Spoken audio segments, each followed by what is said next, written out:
नमस्कार दोस्तों, यादव क्रिएशन में आप सभी का स्वागत है। जय भोजपुरिया समाज। दोस्तों, हम बात उन्हीं की करते हैं जिनमें कोई बात होती है। हम बात कर रहे हैं ट्रेंडिंग स्टार खेसारी लाल यादव की। ट्रेंडिंग स्टार खेसारी लाल यादव का एक सॉन्ग आने वाला था सारेगामा हम भोजपुरी से 19 तारीख को। हालांकि टीजर उसका रिलीज हो चुका है आज ही, बट गाना रिलीज होने से पहले वायरल हो चुका है।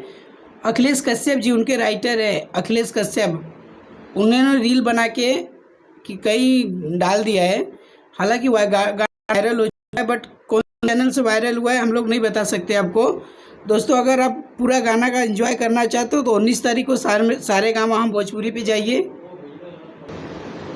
अगर चैनल को आप सब्सक्राइब नहीं किए हो तो जाके सब्सक्राइब कर लीजिए, लाइक करिए, कमेंट जरूर करिएगा।